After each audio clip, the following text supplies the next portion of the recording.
All right, today we're going to go over how I might look at loads, especially in the Northeast, and some of the tools that I use to calculate tolls and things like that. So, with that being said, stay tuned right after this.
Yes, good morning. It is June 5th, 2024. We are taking a look at live freight.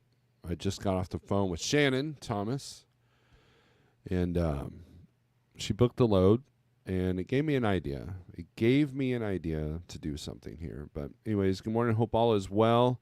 It's been quiet over here at the fort. The wife and daughter are gone and camping, so it's just me and the son. And we're just hanging out, so not much going on. That's why you don't see the backdrop today, because I don't have people walking around behind me. So, anyways, freight.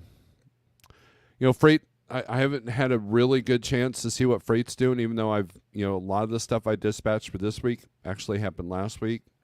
I'm finding that sometimes there's a sweet spot of booking ahead and waiting until the last minute. You don't want to be 2 or 3 or 4 days ahead unless you're going into a dead area. But at the same time, you don't want to be at the dock hoping that you'll find the best, because that it goes both ways, right?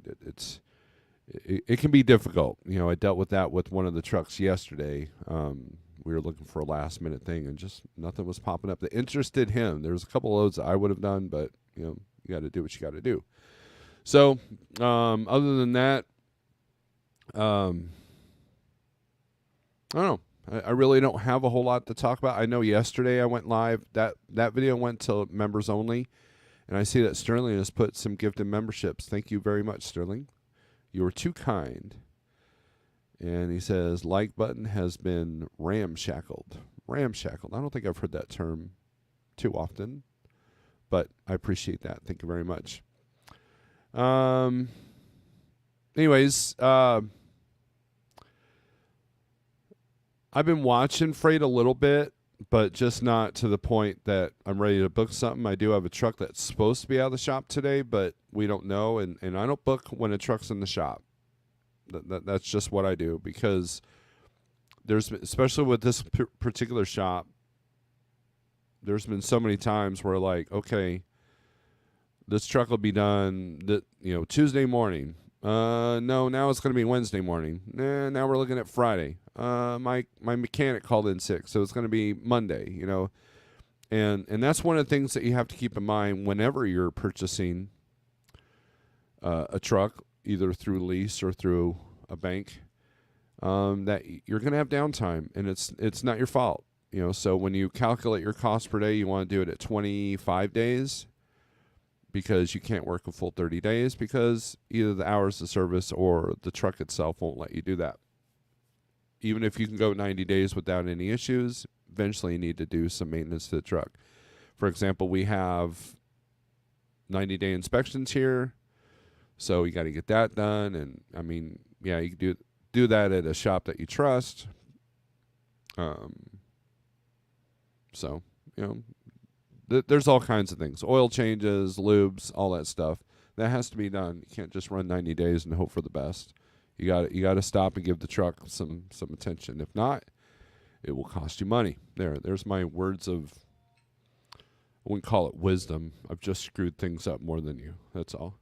So, anyways, let's get this up here, and then let's get that up here. So, anyways, let's look at the comments here. My name is Nobody. Good morning.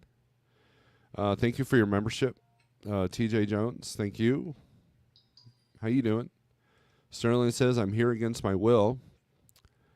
Blink twice if you are needing an escape. Blink twice if you need an escape. Flatbed Trucker, good morning. James G, good morning. TK, hey now. I see that my YouTube 8 o'clock things are going off there. TK, hope you're doing well. Southbound Jay, good morning. I haven't seen you in a minute. Sterling with the gift memberships. Looks like a few people got that. 5 people. Thank you very much. David Edwards says, good morning. Make sure to tickle the like button. Tickle. Jose says, good morning. Almond says, eating out in fast food is a trap. Too much money. Yes. It used to be that you can get a couple of burgers for a couple of bucks and that would satisfy you, but now that's like $10. And welcome to the new world. Welcome to the new world. Again, the Republic's been lost. It's time to do something. Anyways, Shannon, good morning. News. NFI has acquired Transfix Brokerage. Huh. I didn't know that. Interesting. SST with the emojis. Sterling says, I need escape. Well, that's coming, man. That's coming. So, been a heck of a couple of years, but still kicking. Good deal. Good deal. Glad to see that. 48-step Reno to somewhere Midwest. We can do that. And Jose also says NFI just acquired Transfix Logistics. You're going to be seeing a lot more of that. A lot. I mean, these small brokerages are going to get swallowed up. And here's the thing with small trucking companies. A lot of people start small trucking companies in hopes that they're able to sell the company off in 5 to 10 years to one of these bigger companies. So they acquire assets, they acquire contracts, and then they merge with a bigger company. They cash out. Boom. I know a couple of people with that plan. It's always changing. It's always changing. So, let's see. We'll do 48-foot step deck. So first, I want to talk about tools, right? So Shannon calls me, and I'm going to put her on blast. I'm sure she'll be all right with it. She booked a load out of Pennsylvania to Michigan. That's a good idea because she lives there, right? And she calls me up for something, not related, but not regarding what I'm about to talk about. And she goes, it's probably $1 million worth of tolls, huh? And so, well, let's look it up. So she gets a Raycon, and I look, and $308 in tolls on an $800 load. So now you always get blasted out of PA. And so one of the things that I do, and let me put this on the screen, right? Let me put this on the screen. Let's do some more. Jerome, good morning. Alfalfa, good morning. Cheap Freight Hauler, good morning. STTN, I need to get back to work. Yes, you do. Question: do you fix up a nickel dimming beater or sign for a low mileage, new or high interest car? I have no idea. Oh, okay. Nickel dime beater or sign for a low mileage, new high interest car. It depends on how much nickel and diamond it needs. But with the way car prices are right now, like for example, my daughter's car is a little Ford Fiesta. And at one point, the transmission gave us the middle finger. So we started car shopping because everybody was like, oh, it's not worth it to fix the car. It's not worth it. It's not worth it. Like, so finally I went to a mechanic I trusted because car shopping was absolutely insane. I hate car shopping. And come to find out we can get it fixed for $3,000. My daughter's like, I'll pay for that. I'd rather do that. I love my car. And that's true. Anything else that we were looking at the price range that was more than fixing the car was a crappier car. So it just depends on the car. But you want to avoid the high interest regardless. So, anyways. All right. So let's see. Let's get this on the screen. So back to my story. So now I gave Shannon crap because I was like, because it's well known that I used to avoid Pennsylvania when I was in the spot market. I only go up there if needed, right? And so at Like Trucking, I've only been up there once or twice, but in my company days, I was there all the time. And so you have to calculate things. You have to look at a map. You have to do some evaluation. I know that analysis can cause paralysis, but where a lot of drivers are making mistakes is that they've been on these loads not knowing what their toll costs are, not knowing that fuel is higher. And tolls is the one thing that can sneak up on you, especially if you're going up 95 through Connecticut. And so what's a good tool on the 123 load board here is I know that there's other apps and everything else that do toll calculation, but this is a good all-in-one deal. So we have the mileage calculator. So I've got Greencastle, PA to New Stanton, PA. Calculate $144. Now that's rerouting the truck. Now if we're going, say, from we'll keep Greencastle up here, but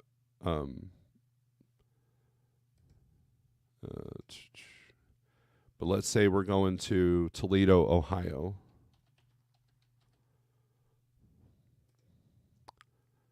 And now you can actually do the street names and all that. Like, you can do the actual address. Now what's cool about this is, so you're looking at $269.85 in tolls. Now you could sit there and say go around, but there wasn't really a good way around these tolls. So that's why I had Greencastle to New Stanton. And what it did is it cut the tolls in half. I think her original price was $308 from what, because I'm not putting the real locations on here for a load. That's a security issue. But also, hold on.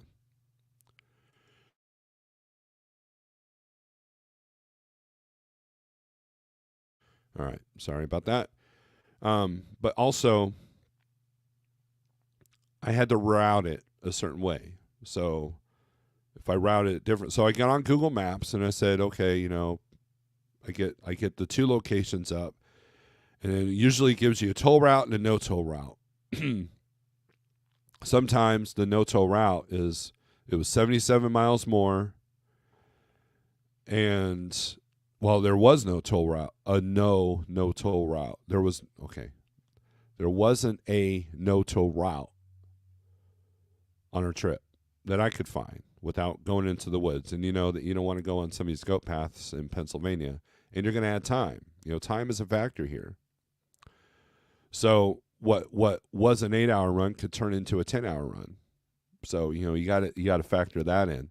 And so when I'm looking at a load board, and I look, okay, here's the load going from point A to point B. Let me look at the tolls first.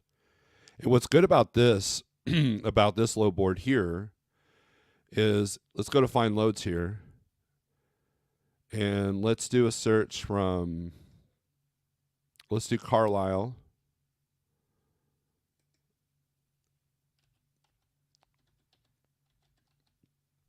PA to Milwaukee. Okay. And we'll put van and reefer. Apply. Hit search. And then we'll do your load too, Sterling. So here we go. Carlisle, PA to Joliet, Illinois. So we'll click on this one. What's cool about this is right on the actual load, if you got all the tools, you could see the tolls right up front.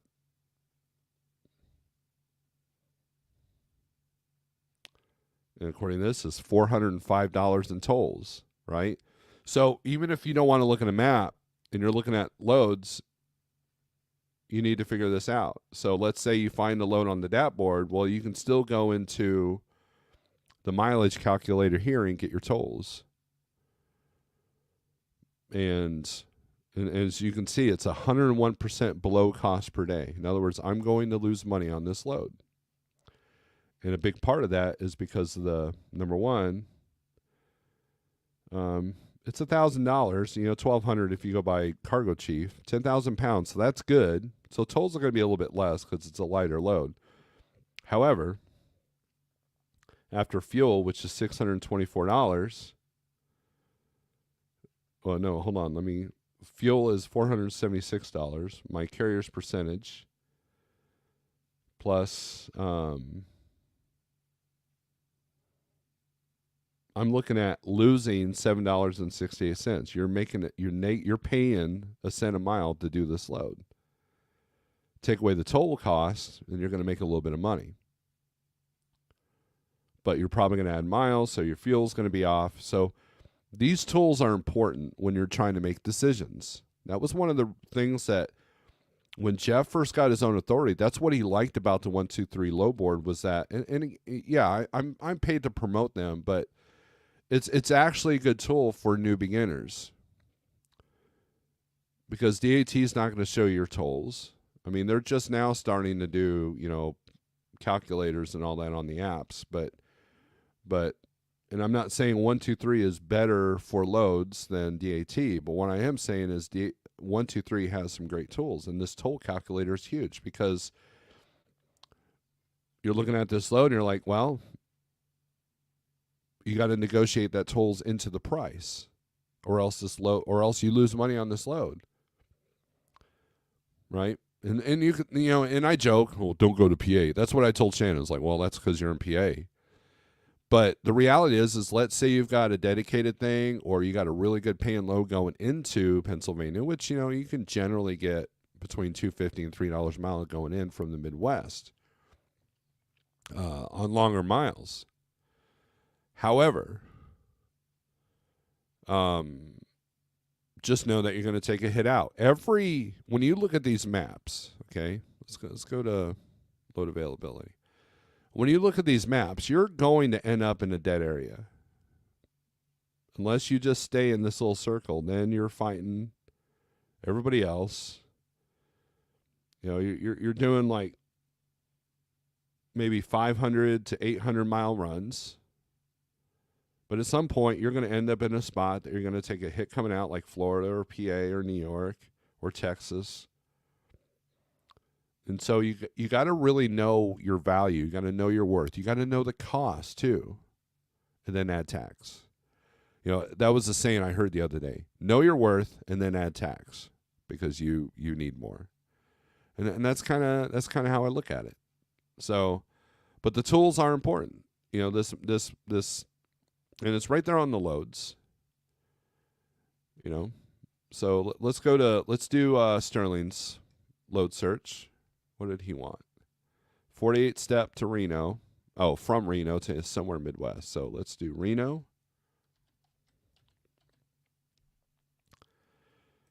Reno, Nevada.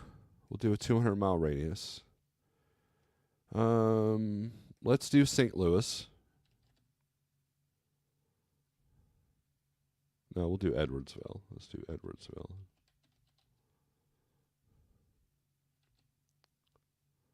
Illinois. And we'll do a 500-mile radius, which puts us pretty much in the Midwest. Next 3 days, trailer type will be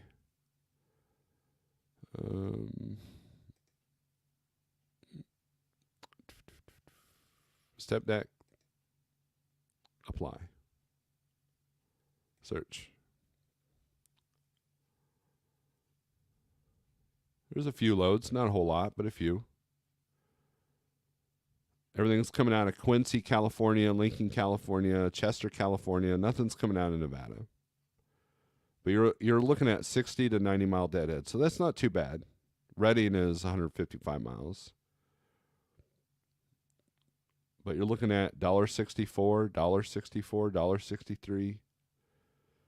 Let's click on this Schiller Park, Illinois. By the way, I hope you got your coffee. Yeah.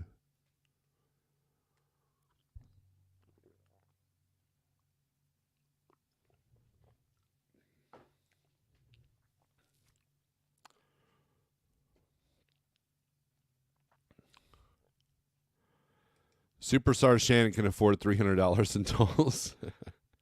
Cash is king. Good morning. How are you, sir?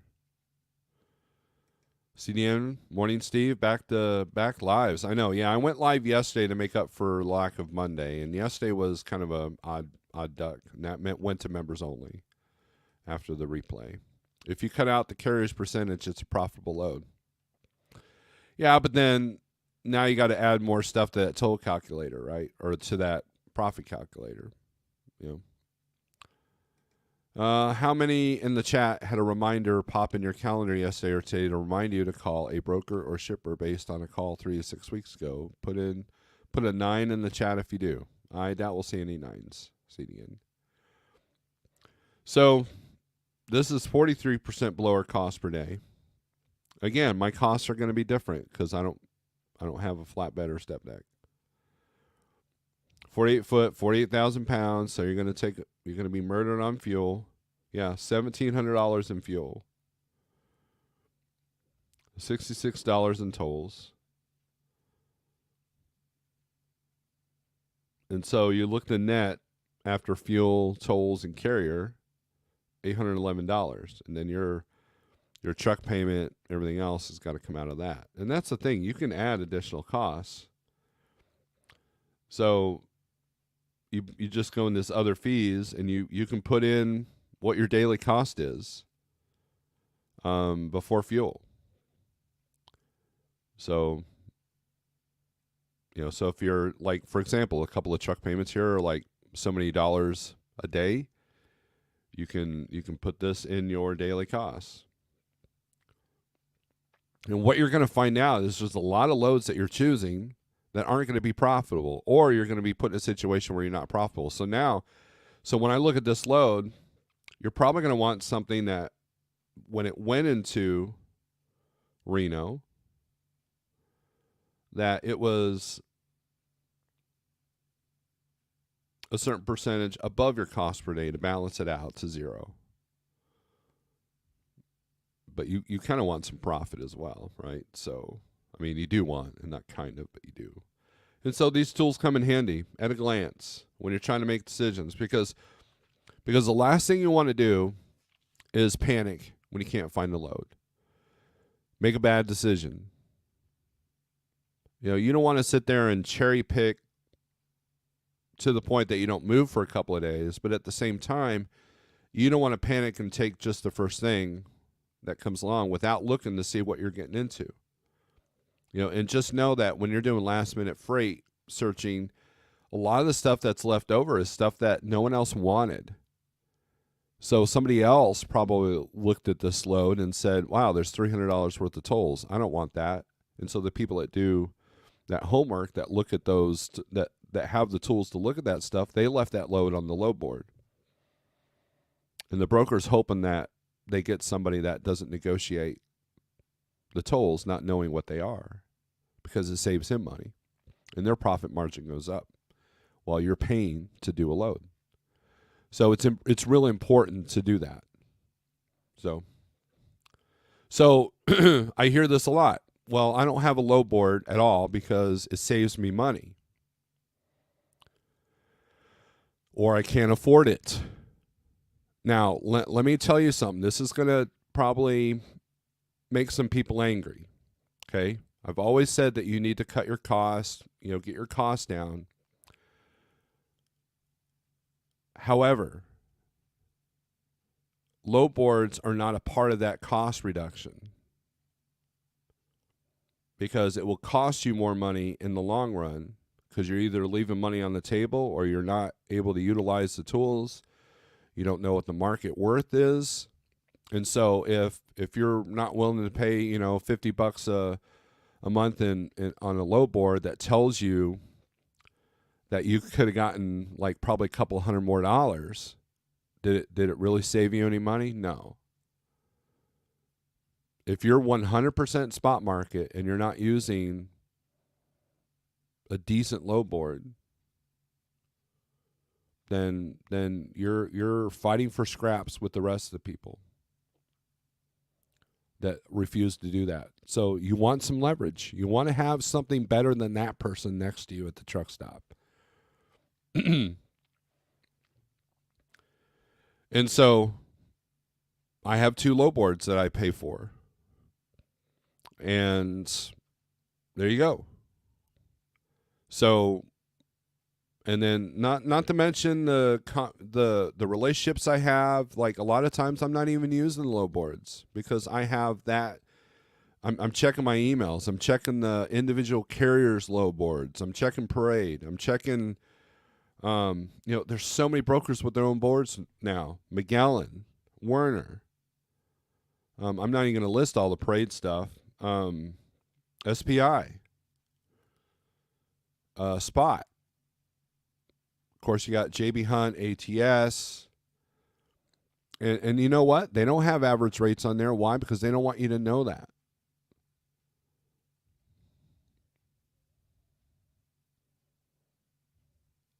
And so that's important. I mean, I to avoid paying for this tool that I'm showing on the screen here is going to cost money because you didn't know what tolls were going to be. Now, I know there's other toll calculators. Pay for one of them. If you're running PA in New Jersey and all that all the time, I understand. People live up there. People have to go up there. There are dedicated loads that we've done here at Like Trucking that end up there. And so you have no choice but to get out of there. And it's handy to have these tools that tell you what the tolls are going to be. Now that it's not calculating the Connecticut road tax, it's not calculating the Kentucky road tax. I know that's not Northeast, but and then you can kind of get an idea what fuel is. So CDN says, how many have booked a load because a broker called you directly in the past month? I did that just the other day. Broker emailed me his list. I called him up, said, I want that one. We negotiated a rate, and that driver's picking it up today.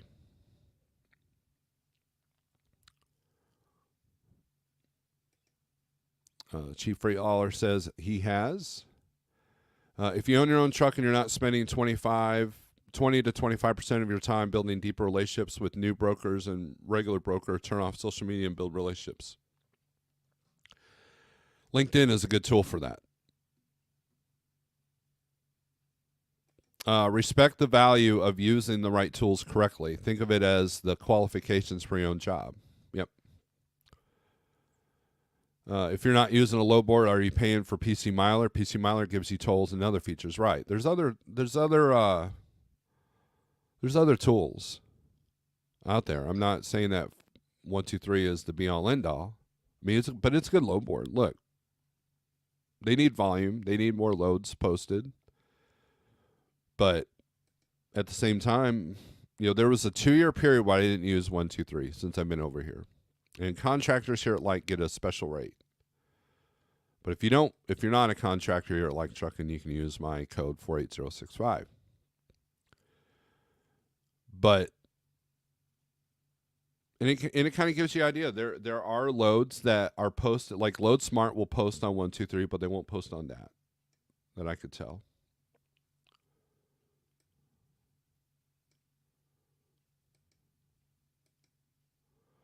So, CN says, great job, Steve. I'm booking off the low board.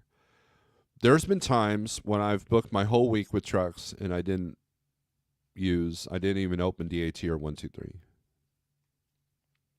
Now, the other thing DAT can do, let me remove this for a second, is give you load ratios, the hot market maps. If you got the higher paying DAT, then you actually see the heat maps. And I'll give you a perfect example of what that looks like. So let me, I know it's off screen here, but we'll get it back on here in a second.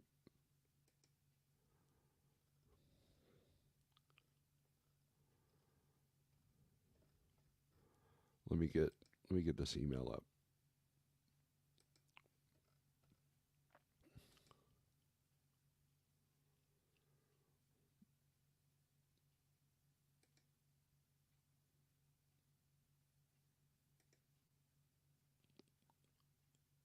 Every Monday or Tuesday, CN sends me this. This is a market condition. And it goes to the overall market. As you can see, this needle's moving a little bit. It was down here, almost covering up this easier to find a truck. Look at flatbed. Flatbed's almost in neutral. And then reefer is hit loose instead of soft. Van is still doing its thing, but of course, you can see the rates have risen a little bit. And again, this is DAT's information, right? Here's green screens, which is your AI. A lot of AI pricing goes through here, and it'll tell you what markets are the highest movers and which ones are the highest movers the other direction.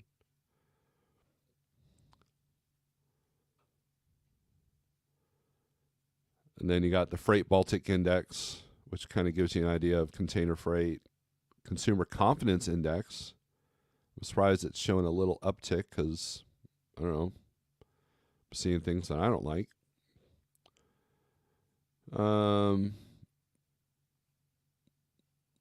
Why have you made the money-losing load choice?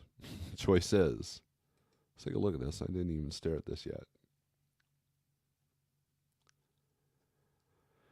Among respondents who admitted taking a money-losing load by choice, a majority cited reasons that had to do directly with the destination of the load, either a better demand area or, you might guess it, home.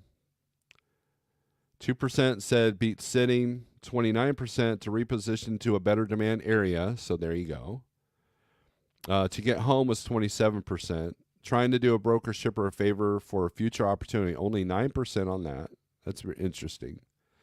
Underestimated my true cost, 4%, not knowing your tolls, not knowing what your fuel is going to be. More than one of the above, 23%. Other, 6%. I don't know what other would consist of. Probably my dispatcher forced me to, kind of a deal maybe, but as you can see, the highest one is to reposition in a better demand area. So 29% of people have figured out that, you know what, I just need to move. So if you live in Pennsylvania, you got to utilize that market, right? You got to know when you're going in and know when you're going out. Know what the highest paying load to and from, and and again, you go back to tools, you go to load availability, you type in van or click van, you go to PA, you got your outbound, interstate, and inbound. So you look at outbound, sort it by highest rate.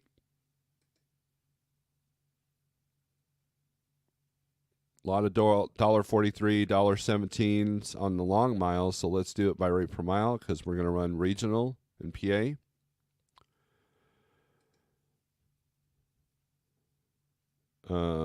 Here's one going New Jersey for $12.50, $10.87 a mile. $9.04 to go to New York. $8.33 a mile to go to Brooklyn. $8.11 to go to Secaucus, New Jersey. Garden City, New York. Okay, but then you can go up here, still set by rate per mile. Look at inbound.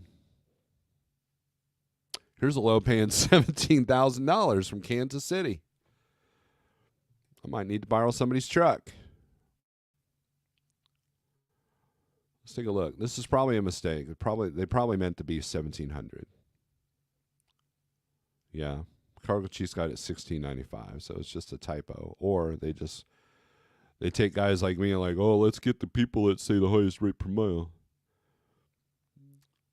A lot of 380, 400. Here's 2,000 out of North Carolina. 458 from Morgantown. So you can look, and then you can look at intrastate. Let's say you live in PA. We have Pennsylvania intrastate here at Like Trucking. And you can see where all the, these $400, $500 loads, if you do 2 a day, that's good money for the day. As long as you're able to avoid the tolls. Here's Pittsburgh to Allentown, $1,400. And that picks up today. See what this is about.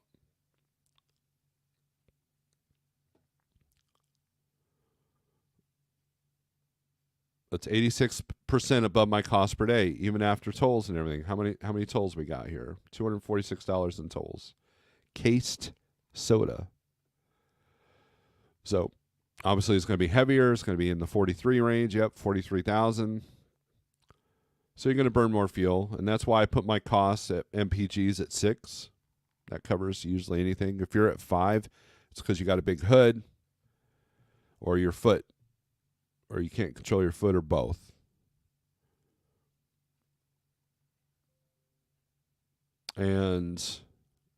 But that above cost per day allows me to take a lower paying load if needed to reposition the truck in a different part of PA or afford some deadhead. So there you go. And so you have these tools that allow it. Now, you can say, well, Steve, I just use the app. So you go to the density list. You can do the same thing. You come down here to PA. This is what it looks like on your app. And I know that they were working on doing the actual map on the app. But, again, so you can pretty much do the same thing here. So that's something that, again, the tools are important. The tools are important. Let's put that back on van, read some comments. Oh, we've only got one comment. Tennessee Trucking, good morning. Greetings and salutations. So let's take a look at reefer. Let's put reefer in here. Apply. You see New Mexico is green. These states have been green for a minute. So that to me, that's probably produce and frozen produce. You can usually tell by the temps. Usually, a lot of times, regular produce like apples and avocados and stuff like that, sometimes they'll have multiple pickups, and which is good because you can get more money for those, or you should be getting more money for those. So let's look at New Mexico here. Let's see what we can do in and out of here. Gary Cook, good morning.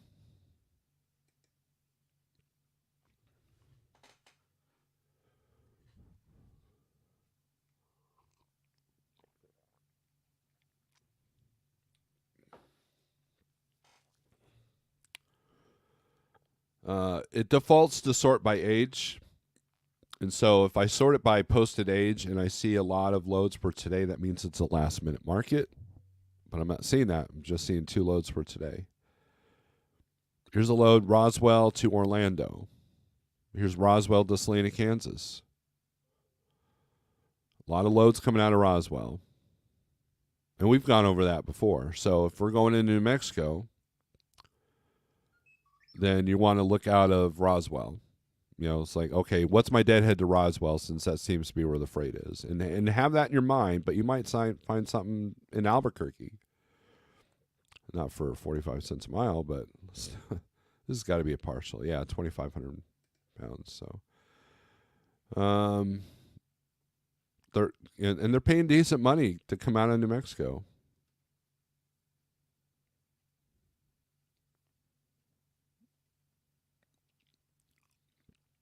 Here's one, Mesilla Park to Morris, Illinois. That's probably going to be Costco. Let's take a look, see what this is. 26% above my cost per day. They're fairly low for what Cargo Chiefs is showing it, but they're trying to get their cost down too. It just says reefer 42,000 pounds, so we don't know what the product is. Again, my cost per day would be a little bit different if I had a reefer.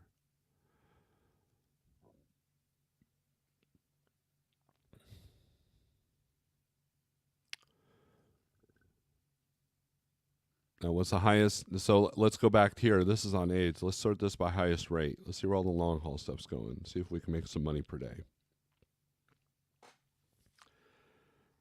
5,700 to go to Jersey. So let's click on that one. 272 a mile, 2,096 miles. But let's look at the tolls.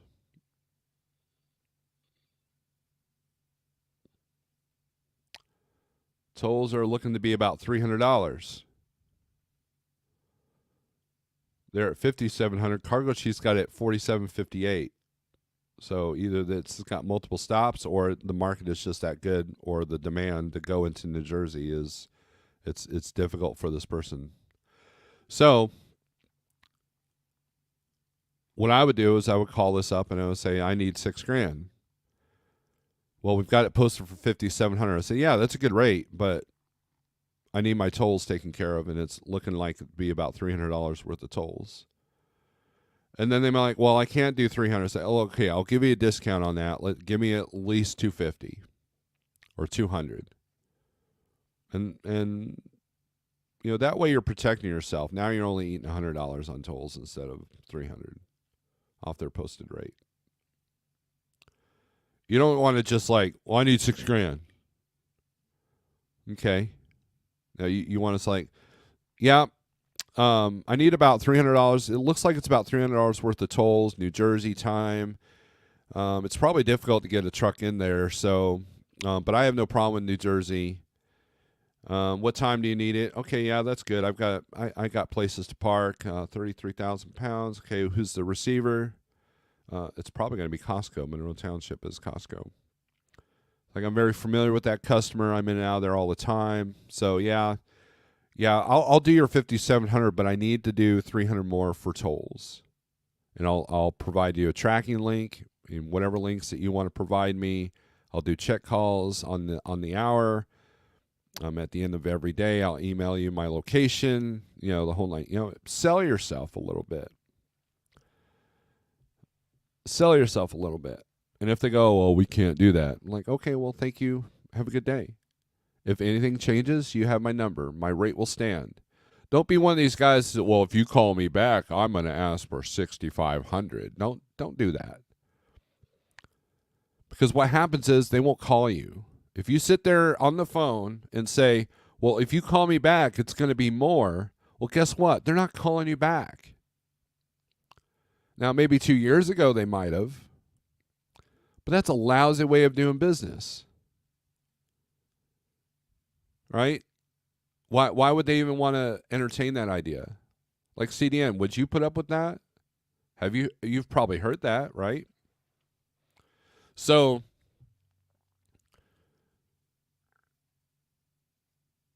it shows that you want to take advantage of their desperation. If I'm thinking about how many load to truck ratio. They ain't calling you back. It's not like you're the only guy. They're counting on the person that doesn't know that there's $300 worth of tolls, because the person's not using the tools to calculate that. That's what they want. just saying that you're going to add more money if they call you back. Well, guess what? If they call you back in the afternoon and you're still empty, that means you couldn't find the load either. So they got you. It's a leverage thing. So drop your ego, drop your pride, and don't sit there and tell the broker, well, if you call me back, it's going to be more. That's not how this works. You have to know when, you have to recognize when you have leverage and when you don't, and when you're shooting yourself in the foot. It's a business. You're running a business. Act like it. See, CDN says, I won't play those carrier games. Because here's the thing. Let's say that your truck, you've said, hey, if you call me back, it's going to go up. And the broker is just sitting there trying to move this load. And he's looking at your phone number. He's going to go, I'm going to call the customer and tell him I can't move it today. And what they're going to do is they're going to call the customer like, yeah, I had one truck, say this amount. So, but we can probably, they wanted too much, but we could probably keep the rate lower if we can just switch this to tomorrow. Now I know that's harder in reefer because of perishables, but if it's simple dry van freight, canned foods that doesn't have a timestamp on it, then that's what's going to happen. There's no urgency. And if it really needs to move, the broker's going to have a good rate on that anyways.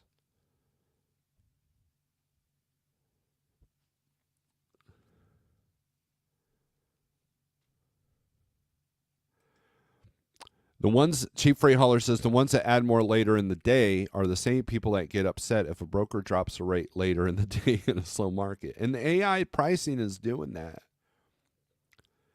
Think about this, and I've noticed this.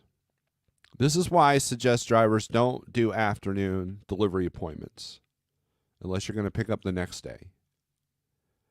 Because what happens is now you're looking for a load that can pick up at 5 p.m. and the only thing left on the load board that's going to do that kind of pickup is going to be scraps that no one else wants to do.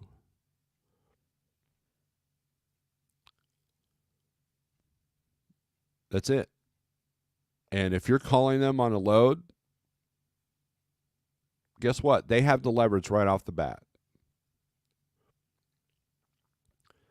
Now, there are some shippers that only do nighttime pickups, like Niagara Water in Kansas City or whatever, primarily.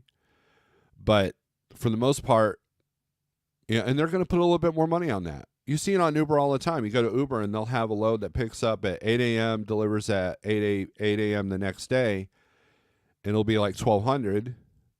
And then there'll be another load that picks up at 3 p.m.,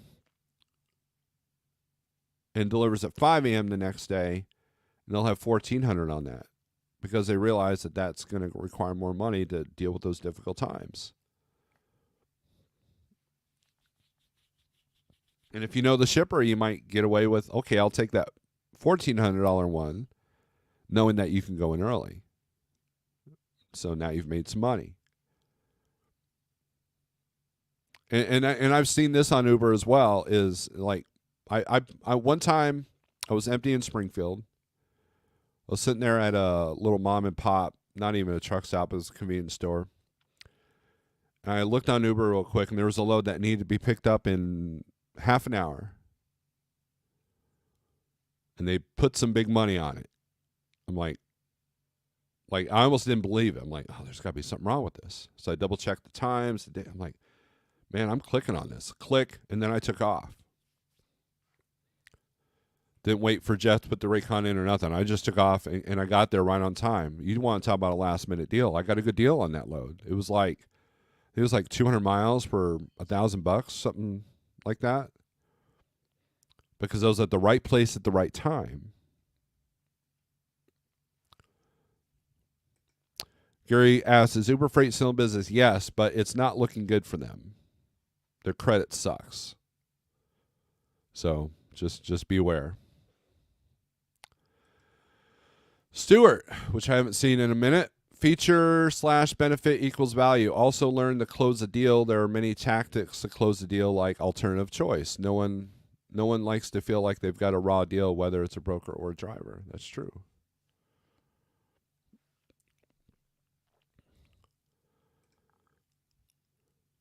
There's 1,000 ways to do this, and it can be overwhelming if you're new to the spot market. It really can be.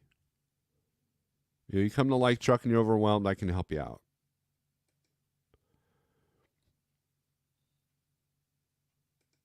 Let's take a look at flatbed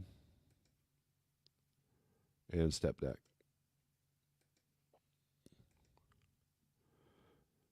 Same story, southeast, a little bit of Midwest.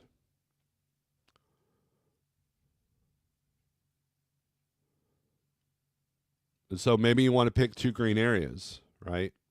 So let's go to market rates here. Let's say we want to do Atlanta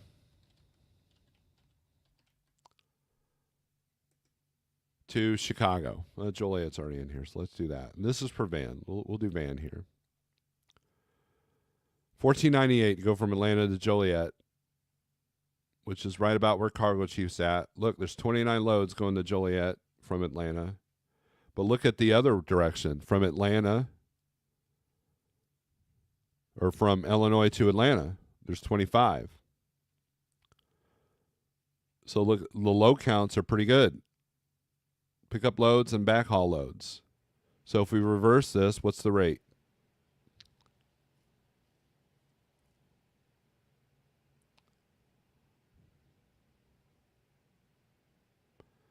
My internet's being slow. I'm going to blame the sunspots. Oh. Get rate. All right, here we go. 1744. So that's how you find your lanes. So you're making decent, consistent money both directions. Just do that for a minute. If you're sitting there saying, well, that's not good money, then you probably need to lower your costs a little bit. Did I just hear a recruiting pitch get stuck in there? Yes. Yes, you did. T-Bone.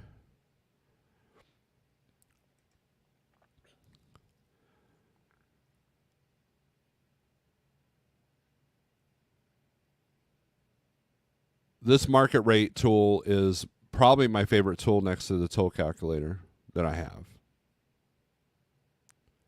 Now, you look at a load on DAT. You've got this market map. Look at Alabama for van, 683 and 1121 out. Arizona looks good. California looks good. Florida finally is more in than out. So produce has slowed down. But look at Georgia, 1797 in, 3393 out. Iowa's not great. Idaho's not great. Illinois, more in than out. Indiana, a little bit more out. They're pretty much even. Kansas is about even. Let's look at Missouri, 970 in, 895 out. And see, and I don't even have to look at this to recognize that because of the struggles I had trying to help a driver get a truck out of here yesterday.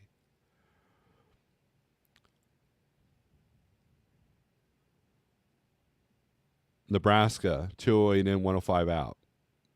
Like, freight is almost non-existent. North Dakota, no good. New York, no good. Let's look at Pennsylvania. I've got a couple of drivers running around up there. 2312 in and 1475 out. So guess what? You're going to take your hit out of PA. Usually do anyways. But if you don't have the tools, you wouldn't have known that. You know how many times people call me, hey, I'm in Syracuse, New York, and I can't find anything that's paying more than $1.50 a mile. Well, did you recognize that before you went in there? I mean, I'm not that rude about it, but sometimes you feel like you need to be. So what I do is I nicely say, well, it's definitely a challenge to come out of New York. So if you're going to go cheap, go light, or just reposition the truck. If you don't want to take, heavy beer load out of Baldwinsville, right?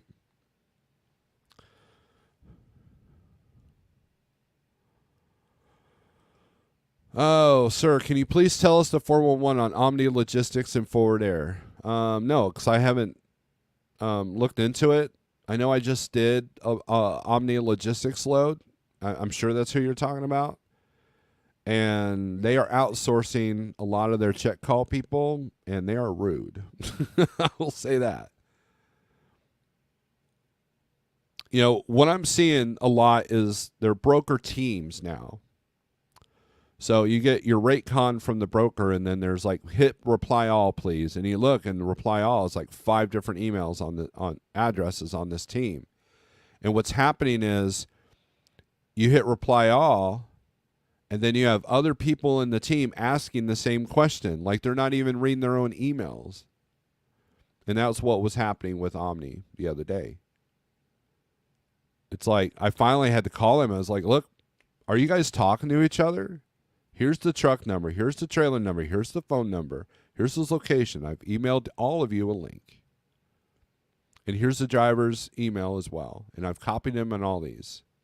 And then I called the driver. It wasn't a truck I was even dispatching, I don't think. Yeah, it was something I'd put in the Raycon for. And I called the driver and said, hey, man, can you make sure that you're calling this broker? Because they are on my butt. And I don't even know what you're doing. So communication is important. I'm happy to do it, but man, the right hand's not talking to the left hand on a lot of these broker teams that are running these loads. And so when you got a situation like, obviously, so what happened? Did Omni and Forward Air join? Because then that's going to screw a lot of things up. I mean, look at, I noticed that Transplace and Uber connected together. They still are, but they're posting differently. And I noticed that they started using Transplace again on the load board instead of just Uber with a 479 number.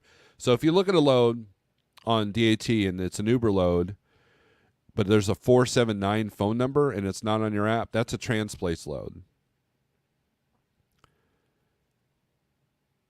And you're going to be talking to a human. 479 is Arkansas. I had a couple of really good agents there in Transplace before they merged.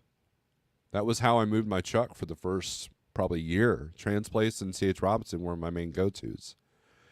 And it was through like conversation. This chick liked my email because I had the original email, Doomy Tunes, and she was like, are you metalhead? I'm like, yeah. She's like, oh, sweet. We started talking about music. Next thing you know, I'm getting decent rates on stuff going up to Michigan. It was cool. That's how you work. That's how you work it, right? I salute all of you who bump docks for a living.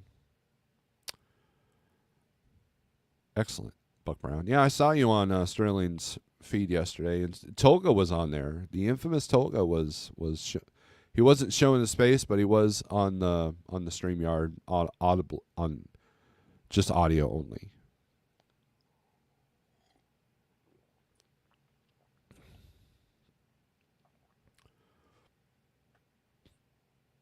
But the tools are important. They really are.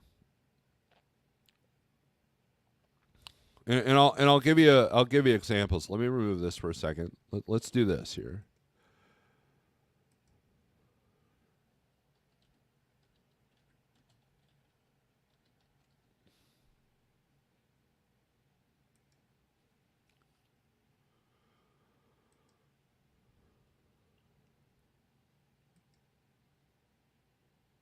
Let's go to Truck Smarter for a second, if I can log in.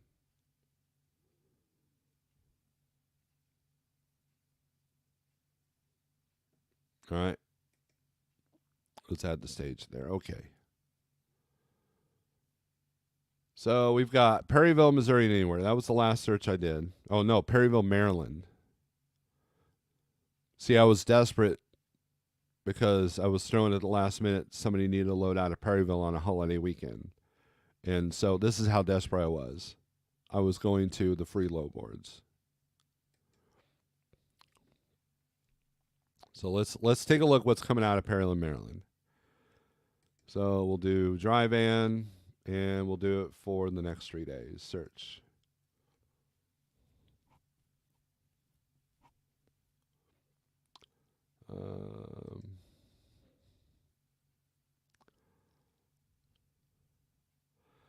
See, now here's the thing. This is what you got to be careful. Okay, 1,088 results. I don't remember what radius I put in. Now, what is cool is you can sort your recommended, or you can sort which brokers. But look at these post age: 2 days, 2 days, 17 hours, 2 days, 16 hours, 20 hours, 19 hours, 2 days. Here's one for 1 hour. So we're going to sort this by age. Hit search.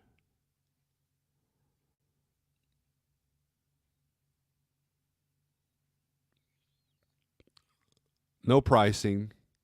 Landstar, RXO, Landstar, Trinity Logistics. These are all your big name brokers. C.H. Robinson, TQL, JB Hunt, Nolan. A lot of TQL. Obviously, they got Philly to somewhere in New York. They've got like 4 different locations here. Venture, Direct Connect.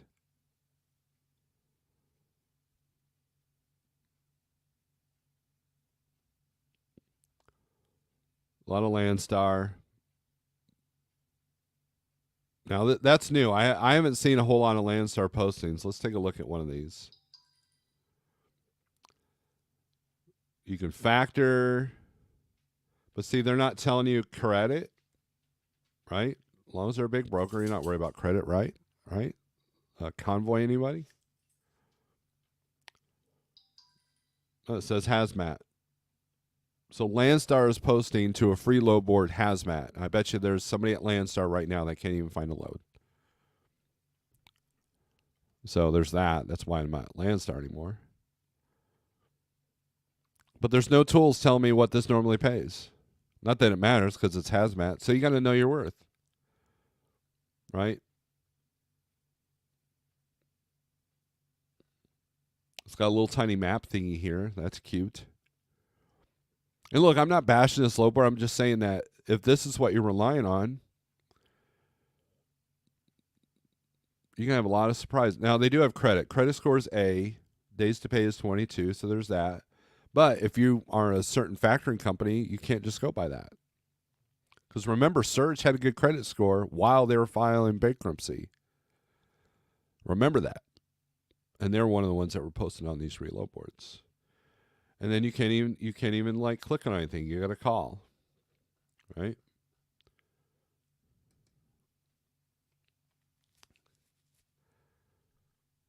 Now it did update. That worldwide load's gone. So that's cool. Coyote's got a bunch. So you know what I do? I go to Coyote. I'm like, okay, here's a Coyote load. Let's go to the Coyote app. Now, if my Coyote app's not working, which is very possible, then I can, but they don't have a call. They have a book or bid.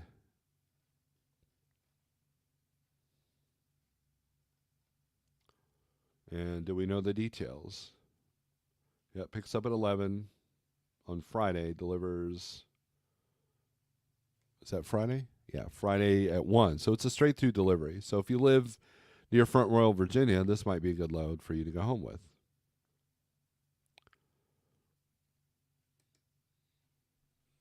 But they don't have a hot market map. You know, they just got postings from major brokerages as an afterthought.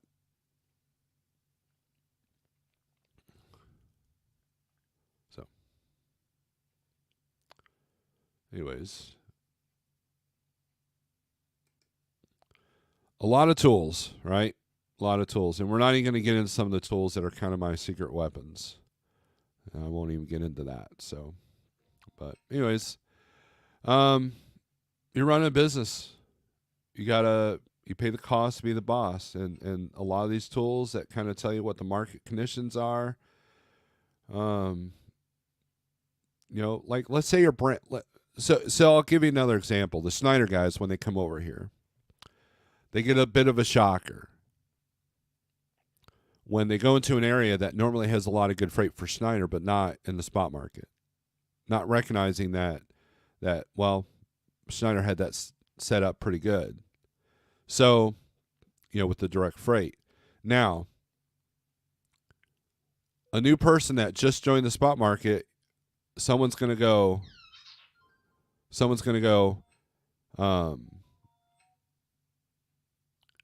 and I actually had this happen to me when I was at Landstar, but also to other drivers I know when they first enter the spot market. They call me up and go, dude, I got this great paying load.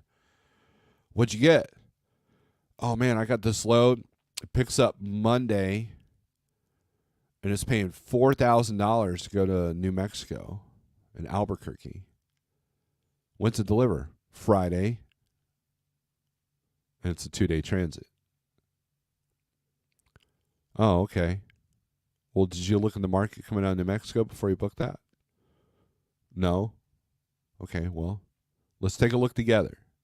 I'm not going to sit there like, well, you made a mistake. No, it's like, well, let's look. Maybe we can find something.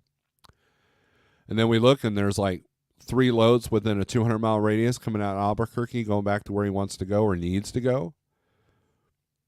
And then you can hear the, oh, crap, what have I done going on, tools, gears going on in the head. You got to look ahead, especially if you don't know your markets, especially if you don't know your lanes. Take a load to Denver if you want, or take a load to Mechanicsburg, PA if you want, but just recognize what you're probably going to get coming out. And if you're still profitable at the end of both those trips, or at the end of the week, or at the end of the month, then you're good to go. So, waiting for the unicorn load, or waiting for that special load, or waiting for that right place at the right time can be frustrating and stressful, especially if you have a truck payment knocking on your door. And I know people with big truck payments that will sit at truck stops for 2 or 3 days because they can't find something. And go back to this chart. That chart. There it is. Why have you made the money losing load choices? And some people, 29%, recognize that, you know what, I'll take this hit just to get to a better spot. So we'll use Georgia, Florida for a perfect example. You deliver in Miami, and you're going to take a hit. You're either going to deadhead or take a hit out of Miami. You go back up to Georgia where the rates are good. But your truck's moving. You're making money. It protects the profit from the first load. Look, if you make $1 a mile profit, not total, but profit off the load going into an area, but then you deadhead out, it doesn't protect that dollar profit. Now that dollar is down, right? But if you take $1 something or whatever, a cheaper load that does a decent rate per day, not something long. I'm talking like maybe from Miami to Jacksonville or Miami to Atlanta. Then you're protecting the profit from that first load that you should have been asking for good money go into Miami. That's how it's done.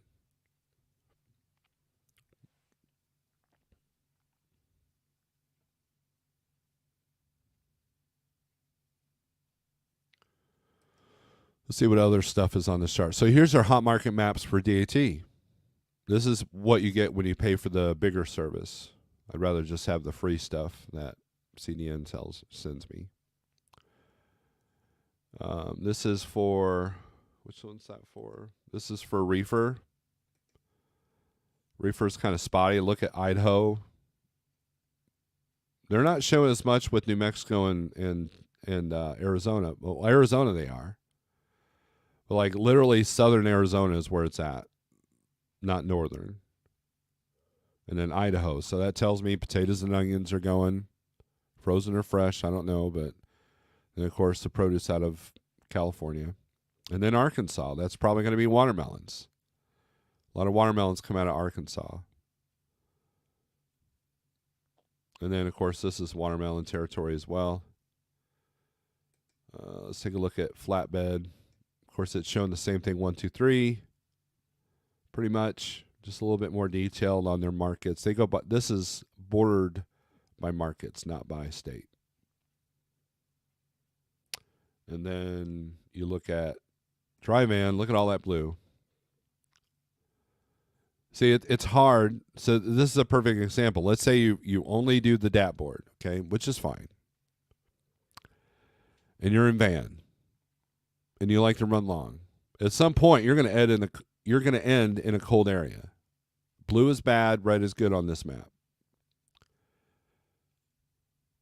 The darker the shade, the better it is, as far as towards red. You can see the legend down here.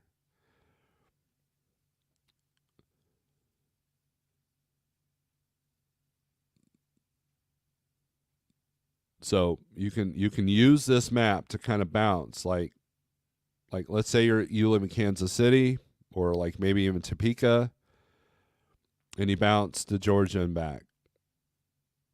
Or you can bounce from no, you just literally do that. As you can see, Wisconsin's doing a little bit better. Michigan's doing okay, but not to the point of what the southeast states are doing. And look at the Dallas area. So if you go to Texas, you might see a load out of Amarillo. It's not paying squat. But the load out of Dallas might be paying better.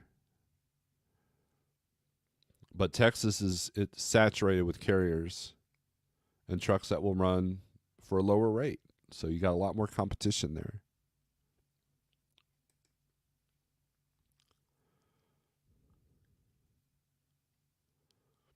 So,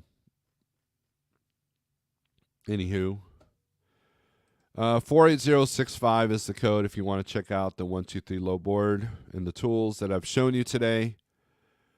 And support the channel.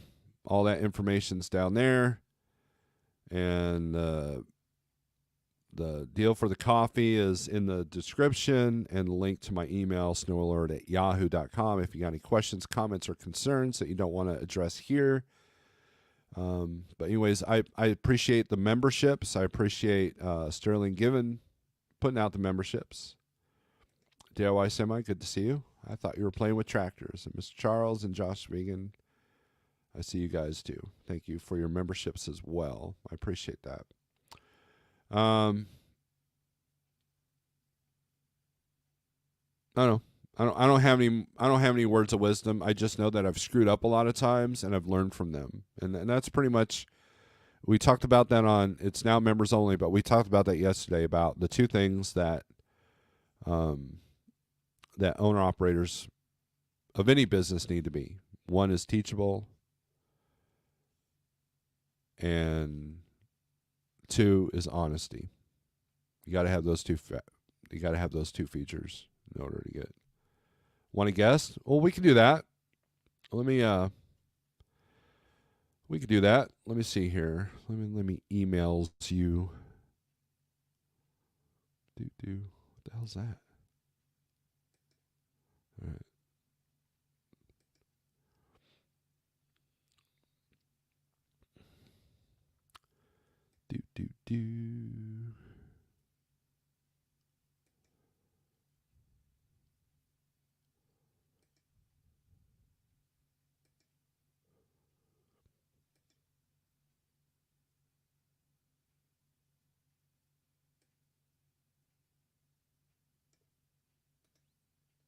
You guys want to see good old DIY Semi? It's probably, I thought you were playing with tractors. Let's see, paste. All right, let's put the link up here. Copy. paste. There we go. Send. I sent you the email. DIY. Or we ask me to want a guest on your channel. Quick hit saying hi. All right. I'll give him about a minute.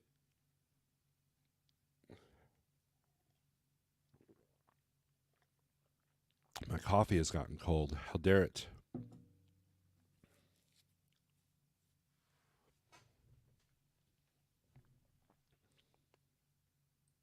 Oh, there he is. Good morning, sir. I thought you'd be playing with tractors. I'm always playing with tractors. Work first. Gotta finish some things up in the office here, and then we can get back to that. It's raining anyway. Not much I'm gonna do right now. Getting everything ready. We're gonna drive it over to the city park here a little later today. Make several trips. Got a buddy gonna help me. Oh, that's good. Boy, howdy. For people that requesting more farming and tractor videos, nobody watches them. Woo. Yeah, it's probably a labor of love. I noticed that a lot of the videos I actually put effort into, and like my old driving videos, like 100 people might watch them, but man, I say something stupid online with a microphone, and like you got the whole crowd. So yeah, I don't know if you noticed or not, but when you see me driving around and my wife's filming me, there's actually a smile on my face. There's not too often that you see that, so it actually makes me happy. Well, it's your happy place. It is my happy place, but I know I'm alone in that endeavor, so that's fine. That's fine. Everybody's got their own happy place. You don't want, like, here's how I look at that. You don't want your happy place to be congested, right? Mm-hmm. That's how I look at that. Is I have some happy places that aren't popular or whatever, and I just like, good. I want this all to myself, anyways. Yeah, right. Absolutely. Not everything needs to be on the tubes. So, well, you got that right. So, what say you, my friend? What you got going on besides tractors? I don't know. Kind of a slow week. Got several people home, so it seems to be a little bit busier this week. Are you experiencing that as well? So we have a truck that I'm going to start dispatching this week, but we can't get his truck out of the shop. And then I had another guy that's full-time with me that can't get his truck out of the shop. And then I've done some part-time, find the load at the last minute kind of thing for a couple of our drivers. And then WCF Invader tried to use me yesterday, but he wasn't liking anything I was throwing at him, and I think he was just kind of frustrated. So, which is normal. The short market around here in Missouri is tough right now. So it is everywhere. It's where that northeast short market is pretty rough right now. Yeah. And I keep seeing trucks go up in there on my Samsara, and I'm like, you guys, what are you doing? Well, it's tough, trying to get a good rate, at least on your outbound load, and right. Unless you're going there, it can be kind of hard. So, has reefer picked up for you at all? I mean, are you seeing this surge in produce? I mean, so ever so slightly, but I'm kind of trying to look down the line, and I'm really concerned about what happens when produce season is over.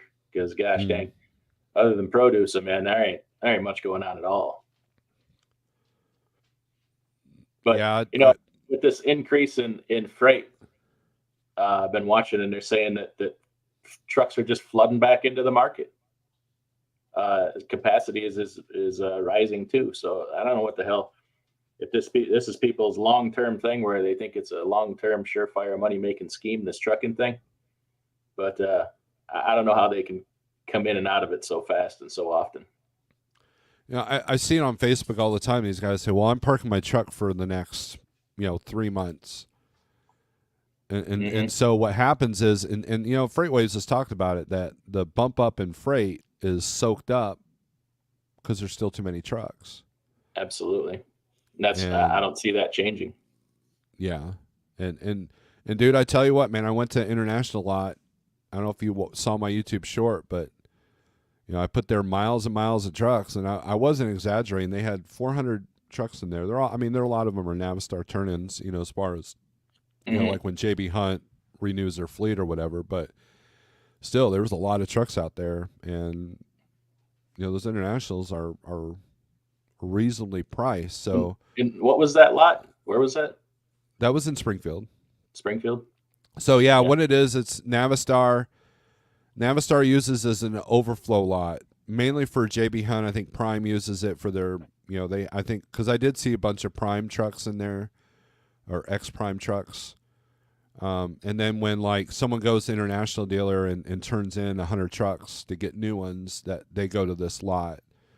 And so one of the trucks that Jeff was looking at is in that lot, and that's why I went and looked at it for him. But yeah, the lot manager, he said that they had 600 trucks at one time. They're down to 400, but he said they get 2 or 3 out, and then they get like 10 in. So, trucks are cheap, so it's going to be easier. The cost of entry is going to be a lot easier. And think about it. Think of how many people bought a truck when they were overpriced. Mm-hmm. Now they don't want to. Now they're on sale and they don't want to touch them. Right. Well, I mean, but you'd think, but obviously capacities, is loosening. It's awfully tempting right now. I got to be honest with you, but finding the drivers too. Well, I think the drivers are there right now. Look at how many people are, piling out of Prime and all these places going belly up. I think the drivers could be there. The equipment's there. It's just I still don't have a good outlook on freight, other than seasonality. When you look at, so speaking of reefer, this is probably a concern for you. You and I talked briefly yesterday. I think I caught you at a bad time, but you and I talked briefly about Prime. Trucking with Kiersey put up a video yesterday, and even she, who's the big, she's a big Prime, live or die by Prime, and even she was worried about a lot of like Prime is making a ton of changes at once. That is not, I don't think there's not one of it that's in favor for the driver. And you and I talked about that yesterday. So if a big company like Prime is making big adjustments, and I know that Schneider's going through a time where they're getting all these truck leases, turn-ins, because their payments are too high and they don't have enough freight. Those are the drivers I think that smaller companies like ours can get. Like, hey, get into a truck for half the price or a third of the price and run the spot, and as long as you got your stuff dealt with at home, man, you're good to go. I mean, there's still freight to run. I would worry about them bringing too much baggage from a place like Prime. I just, not that there's anything wrong with the person, but we'd have to have a long conversation of everything you learned there and their way of doing everything. You have to forget it right now out of your head, because I don't want any of that here. I'm already dealing with it in one situation. It's hard to break that way you were taught to do things, right, wrong, or indifferent. Mm-hmm. It didn't work, so why do you want to bring it somewhere else and keep doing the same thing that didn't work over there? Yeah, I see that a lot. That's why we started to get into the lease purchase program, because that was one of the good ways that the company could grow. Is we're not owner operators. We used to get a lot. Oh, they come from Mercer, they come from Landstar, they come from F2F. They're shooting for the companies with the higher percentage, and finding out that they're not in any better shape, and some are like, you're in worse shape by leaving here, because now you're going with a carrier that's smaller, has a lower history, or they're blacklisted with a lot of brokers, or they don't want to deal with Go Highway, and all the people are just grass is greener syndrome, and we're seeing that slowing down a little bit. And so when I interview a driver, I'm asked, that's what I'm trying to get out of them is a grass greener thing, or is there something that, or are you here for opportunity? And you probably do the same thing, because at the end of the day, the grass is greener people are the ones that constantly job hop or sign their truck on, and the different places. Yeah, I'm kind of sorry. You're printing something. Yeah, rate confirmation. I've kind of been of the attitude here lately of I've always thought people should always get a second chance or uh, whatever. But if you got a long job history and have been a job hopper, I'm not doing that again because I've learned probably the problem was you Yeah. know. So uh, got two situations involved on that, and they didn't last very long. And I made that happen, but it's it's amazing how people are like, oh, these people don't treat me good. This place sucks. I don't get any miles. My dispatcher's stupid. But if that's a situation at every single place you go, chances are you might be the problem. Mm-hmm. And then when somebody does give you a good opportunity, you bring that nonsense from that last you know company that did everything wrong that you complain about over here, and surprised when I don't want nothing to do with it. Yeah, I've seen applications, dude, that had like someone switched 9 companies in 5 years. I got you beat. I think 14 in 3 years was the worst one I got. I didn't bring that person on, but Well, when you interview someone, what keys are you looking for? Like, what I look for is like, what are they complaining about, if they complain at all? What their goals are, what their long-term goals are, what their struggles were. Like, let's say they're coming from Landstar, and they go, "Well, my struggles were there wasn't enough freight, and they were nickel and diming on my expenses, and they just don't have a lot of freight in my area." And then I'm like, okay. But if they go, well, because the agent did this and the agent did that, and like if he's playing the victim card, then I know that person's probably not going to work out dealing with brokers and dealing with low boards, and because some people can't handle the freedom that you get running spot market freight. yeah, and I'm probably not anymore the right person to ask on that because I'm apparently not any good at weeding that out. Yeah, well, I know I do say it jokingly, but also it's probably true.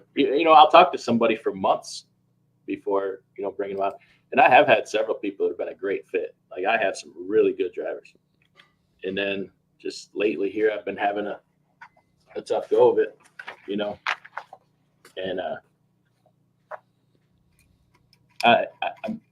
I'm understanding now why you take. Let's pick on Prime because they were the topic. Did they handle everything for you cradle to grave pretty much when you lease on there, right? Like everything's pretty much handled. So what experience do you get? What do you learn? I understand why they do that now because to sit there and let somebody have all these problems is really expensive. So they have a Right. system. They want you to follow that system. So to take somebody on that's been exposed to that system for 3 years, they never really learned how to split log because they were slow walked on every load, or they never had to worry about setting themselves up for the next load. They don't worry about the next load until this one is done, and then we'll figure it out. It's a lot of that, and I don't do it that way. Yeah, it's funny. Whenever we get a Schneider guy, one of the first calls I usually get as a safety manager is, "How do I split log?" Because Schneider doesn't let you split log.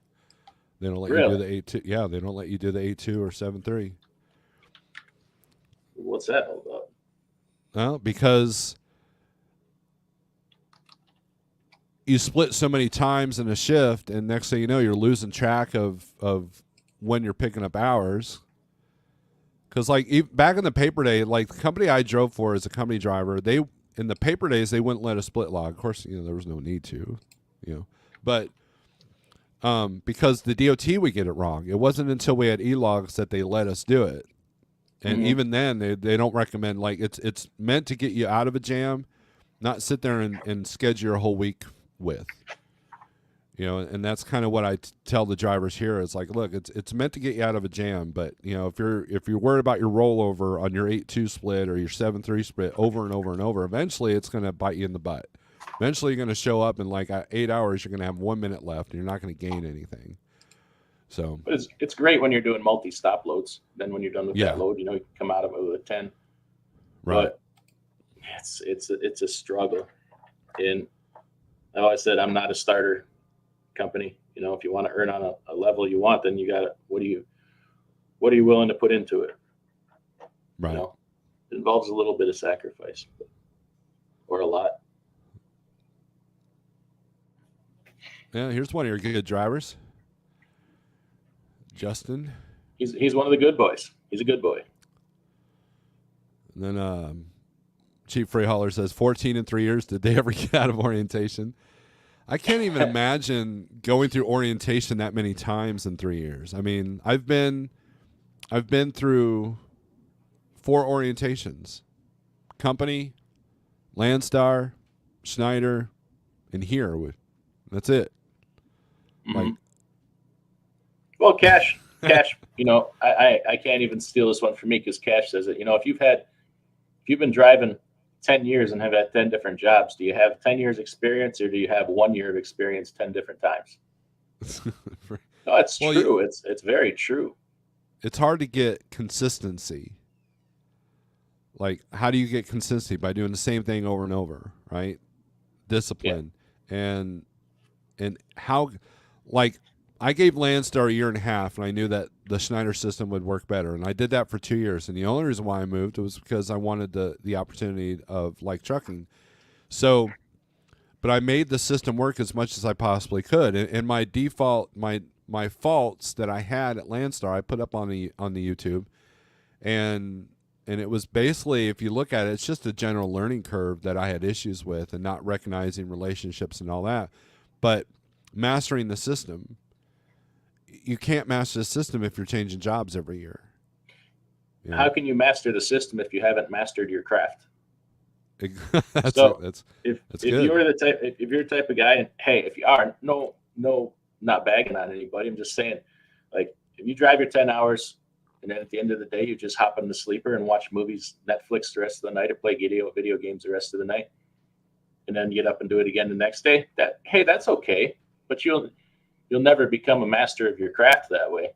And if you're in it to make money, and everything you know and practice contributes to you making that money or more money, why wouldn't you want to learn about it and master your craft? And spend, you know, if you got 6 hours left at the end of the night, spend one of them online watching a video of somebody teaching you how to change oil or change a filter or how to do split logging or whatever. There's so much out there. You know, I look for the people that want to be a master of their craft. Same.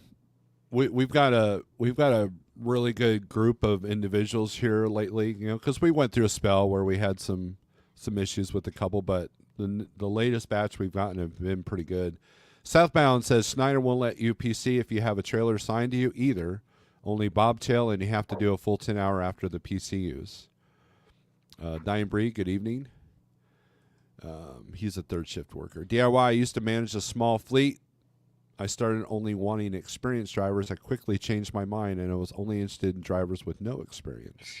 You know, it's interesting you say that, because I've often had that thought of, well, why not just get people with less experience and then craft them into, you know, what they need to be or what you want them to be.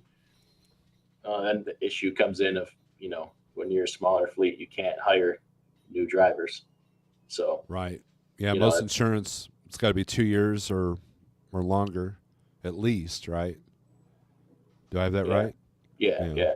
I know and that and is they've even for gotten us. more stringent on that, you know, lately, wanting to know what kind of experience, and, you know, stuff like that. How many? I've even had them ask, you know, or criticize how many jobs somebody's had, you know.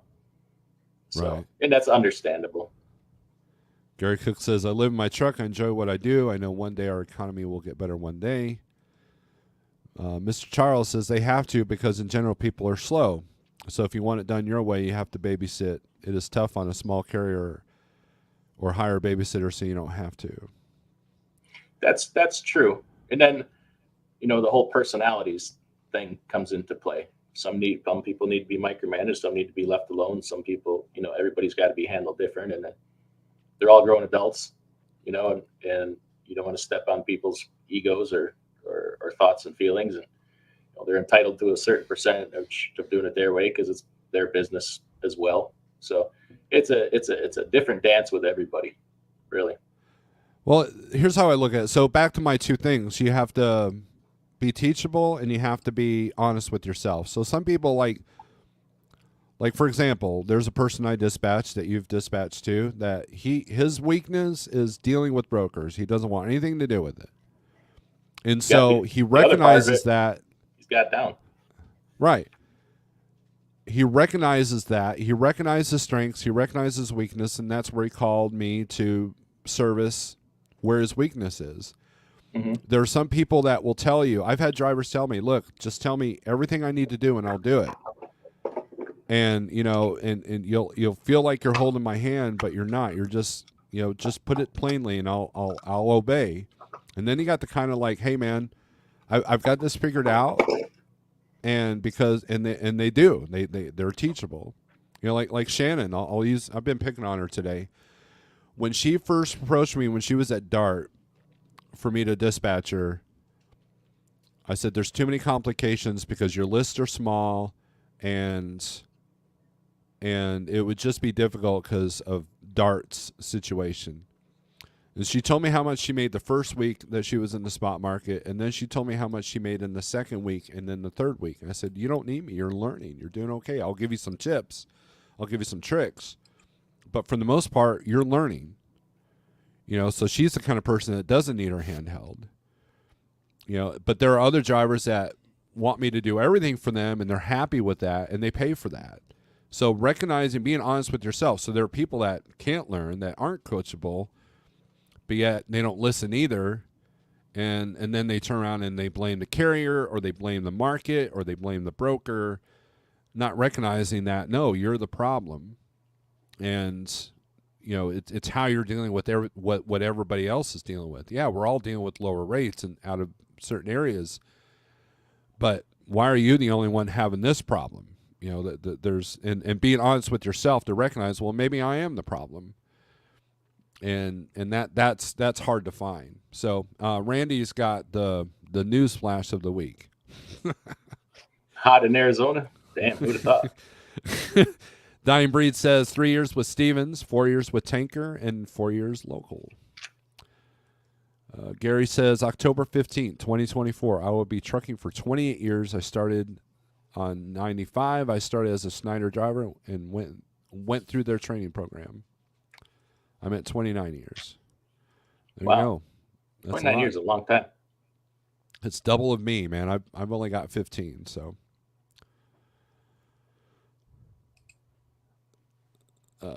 Randy says he made a decision, but it's my fault.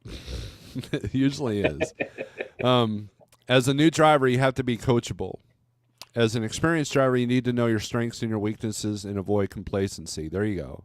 All in a nutshell right there. As a fleet owner, safety driver manager, you need to give good drivers the tools to succeed. And that's 100%. That's in a nutshell. Yeah. And trucking's so funny. Yeah, trucking's so funny like that. I just sitting here thinking about my June safety meeting here and what I'm going to talk about. And decided, I think the topic this month is mental health. It's as much a safety issue as going down the road. In trucking, mental health is it's just paramount. It affects everything you do, and you have to figure that into all this too. Being a driver, just trucking is just so weird sometimes. Well, we don't eat right, we don't sleep right.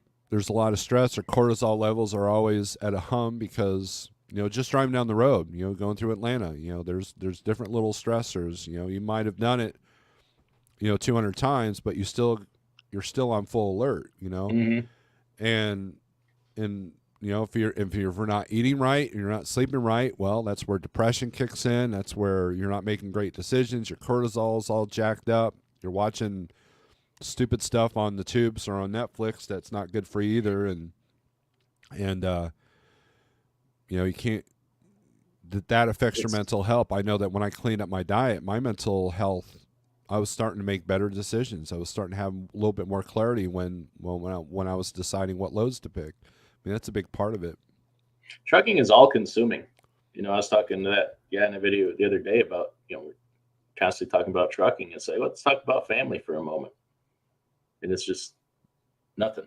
I'm like, wow, that's consuming. And I found, I'm guilty of that too. I'll get consumed by trucking. That's why sometimes you see me out messing with the tractors or off at the doing something else, because you have to, man. You can't. It snowballs. You get consumed by it, and then that just it snowballs, and pretty soon you're in a bad place. I found just getting away from it and doing something else for a while, and then come back. I'm more productive at trucking when I involve myself with other things.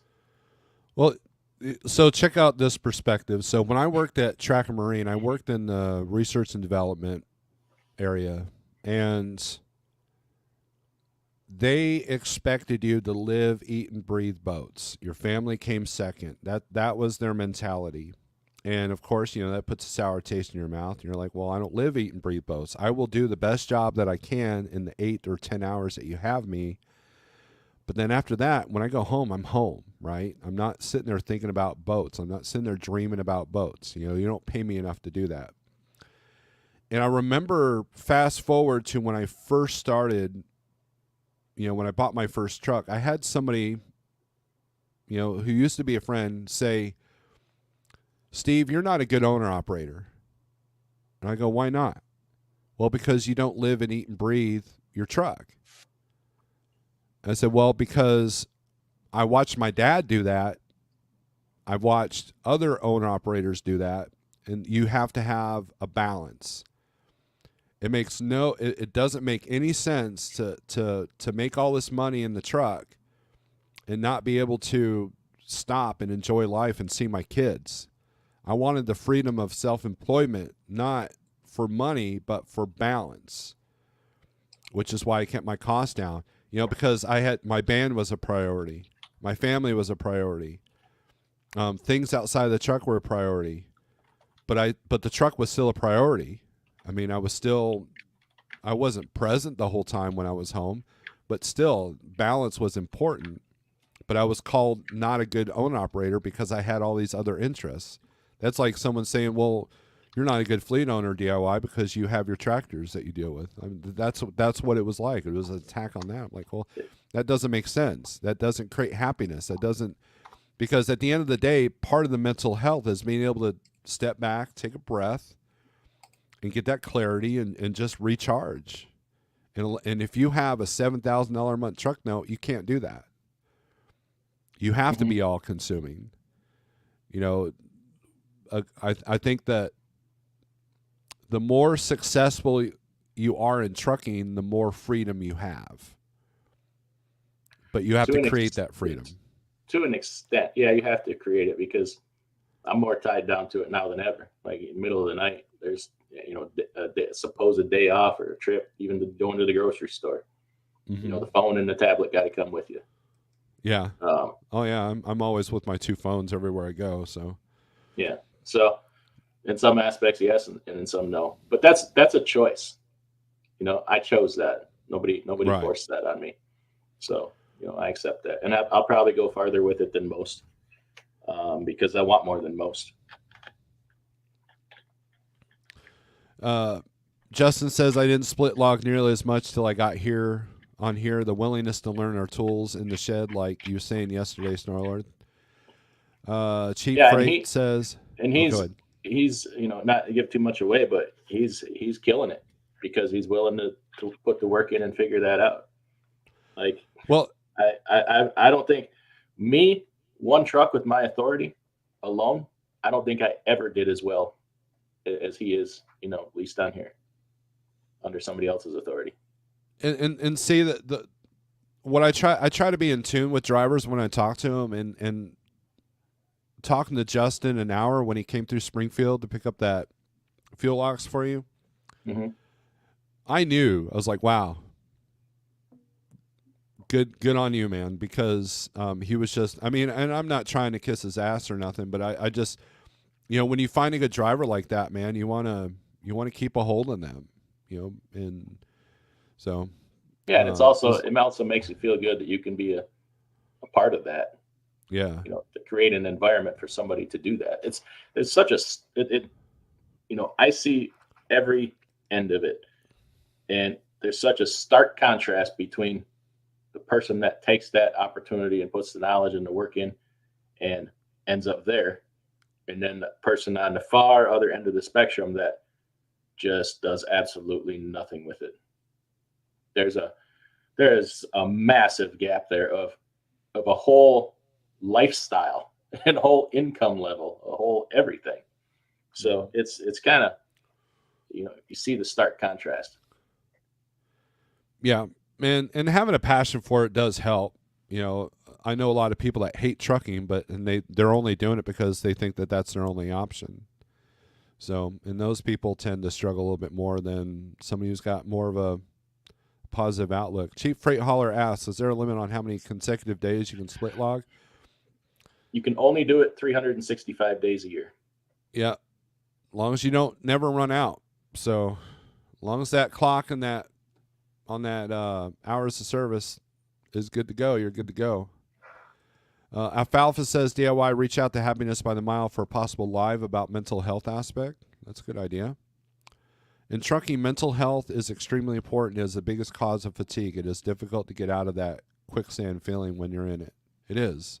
Yeah, and if you're thinking about all your burdens going down the road, you're not 100% focused on what's in front of you. Let's be fine. Like, you never are 100% on that anyway. But the more things you have distracting you, it's just more things that you're not paying attention to. Well, sometimes that solitude works for you, and sometimes it works against you. And I'll give you a perfect example. So I was on the phone with my wife. My daughter was like probably about 8 or 9. And my wife's sitting there talking to me. And all of a sudden I hear, bunk. She's crying in the background. And my wife goes, oh my gosh. Okay, I got to go. Click. And she did not call me back for like 2 hours. And in that 2 hours, my mind went to I had all these different bad scenarios going on. What just happened? Am I going to a funeral? Are we going to the hospital? I mean, all this stuff. And so I called 2 hours later. I'm like, and my wife answers the phone laughing. I'm like, you left, what's going on? Like, oh, yeah, it was not a big deal. Her leg just got caught, and I got her out. It's no big deal. I'm sorry, we forgot to call you back. But yet, where did my mind go? My mind went to all the worst case scenarios, and that, because I was driving at night, and there's nothing to look at, and there's just, your mind can work against you in so many ways. Those voices can work against you in so many ways, and so yeah, mental health is important. So, I remember the day after my fire in the truck, Pale Rider called me because he knew I was going through the desert at 3 a.m. with nothing to look at, nobody to talk to, nobody to listen to. So he called me up because he knew my mind was going to wander in all these dark places because, I just survived a truck fire, that could have gone south. And it makes you, I was questioning whether I should be doing this. I was questioning whether I need to be out of business. I was questioning, what I'm going to do with this truck, all kinds of things. And he distracted me for the next, 4 hours until sunrise, till I hit the first rest area in Arizona, and was able to kind of get out of my head. He kept me from going into those places, and that's the kind of friends we need. So there's a whole nother side to the mental health thing of, the bad things. It's not having anything at all. If you don't have anything at all to think about other than trucking, you're going to, what they say, idle hands are the devil's workshop, right? Mm-hmm. You get involved in all these different things. There's some bad things you can get involved in trucking. And if you have a hobby or other friends you like to talk to, or I like to get out of the truck and walk my dog. I like to go walk around town, do these other things. Maybe I have a hobby I do on a computer in in the sleeper after hours. If your only hobby is trucking, and then when you're done trucking, you'll go on YouTube and get involved in these nonsensical trucking things, or being critical of other people, and you know criticizing other people's mental health. There's a destructive side of that too. Mm-hmm. So you want to have something to focus on, for that sake, to get your mind off of trucking as well. Yeah, and Gary Cook brings up a good point. Trucking has to be harder on a married person than a single person. He's asking. So I think that they're equally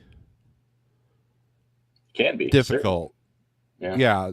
Because when you're married, especially if you have kids, your wife has to basically live like a single mom. She's got to make decisions without you being there, and so she becomes the head of the household. And so you tend to come home feeling like a stranger in your own home. And, your kids are bummed out. The hardest day is when you have to leave back out. But then being single, you have no escape. Like if you're not dating or have a spouse, you never have someone to talk to. You never have someone to vent to. You can do that on the Or phone. drag you out of that. Yeah. Yeah. And so that becomes a difficulty in a different way. So it's two different difficulties. It's like apples and oranges. Yeah, they're both difficult. But I can see the challenges of being single, because now you don't have a social life. You're not able. I mean, other than if you're doing the Tinder thing, okay, that's great for one thing, but you're not getting a relationship. You're not getting intimacy. You're not getting somebody that you can talk to, that you're on the right level. Now, the other end is that some spouses don't want you to be a truck driver, or they don't handle you being gone. So that becomes a difficulty in and of itself. And so there are some marriages that trucking kills, and there are some marriages that are saved because of trucking. And when the driver retires, the next thing you know, this couple realizes, oh, we've been married 20 years and we can't stand each other.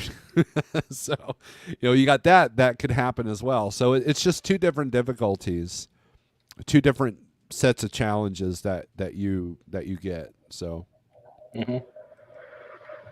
Chief Ray says, so off day on leap year. Yes, that's the only day you can't split. Mr. Charles, is there a difference between 8-2 split and a 7-3 split? I thought that the book said at one time you cannot do an 8-2 back-to-back, but you could with the 7-3 split. What are your thoughts on that, Adam? If it did at one time, I don't know about it, but it does not now. You can split indefinitely if you care to do that. Yeah, as long as you're not going over 14 in a 24-hour period, then right. You got to learn how to track that 14-hour clock. And that can get slightly complicated when you have all these, periods of on duty or on off duty or whatever, breaks in between. Right. That seems to be one of the hardest things for people, and it can get a little. But you know what, with the e-log, now granted the e-log doesn't always do it right. Motive screws that up all the time. Well, I know our 7-3 gets kind of funky. It shows as a violation until the driver other break. Yeah, gets the other break in. So, Randy says being single, it's hard to develop relationships outside of trucking. Right. Well, then here's what you do. You develop a relationship with another driver or somebody in trucking, but that person also has an interest outside of trucking, where, maybe the two of you are into aviation, right? I used to know a guy that drove at the same company I did, and he was all about freaking airplanes, right? So every time he wanted to talk, he'd talk about airplanes. I'm like, man, I'm sick of talking about airplanes. But then after a while, I'd be like, hey, we just talked for 20 minutes and didn't talk about trucking. That was pretty cool. Mm-hmm. I'll talk about farming. You'll talk about health and stuff like that. So other people can drag you down that path. And there's, you talk to another truck driver, chances are they came from another career path. I trained guys that were a dentist, IT people. So I'd sit down and have, tell me about what you used to do. And you talk about that. So, other people can help you with that. Perfect example is I got a friend of mine I've known for quite a while, who's a great guitar player, and he's one of our drivers actually, and he and I are at Schneider at the same time, and we've known each other a long time, and whenever he gets riled up about the day-to-day on the trucking stuff, I'll distract him. I'll say, hey, do you know anything about this one distortion pedal? Or what? I'm thinking about getting this piece of equipment, or the other day I was jamming on this one song, and then next thing you know, we're talking for 2 hours about music, which is a common bond with us. And next thing you know, he's like, wow, this has been kind of cool. We haven't talked about trucking for 2 hours. I'm like, goal. And another thing, other than trucking, people, well, you'll see what this does. People get into politics, and it's so polarizing, and everybody's welcome to their own opinion, but you'll see what people allow it to do to their lives, and pretty soon it's, they've alienated themselves from everyone around them, regardless of doesn't matter what side you're on. Right. Stay away from that too. There plenty of that. There's plenty of that. Yeah. How many times have you come up on a backup, you turn the CB up, and you're like, hey, what's going on up here? Oh, the left lane's closed because there's an accident. And then they'll start bringing up politics. I'm like, dude, why are we caring about? You can see what it does to people on YouTube. Yeah.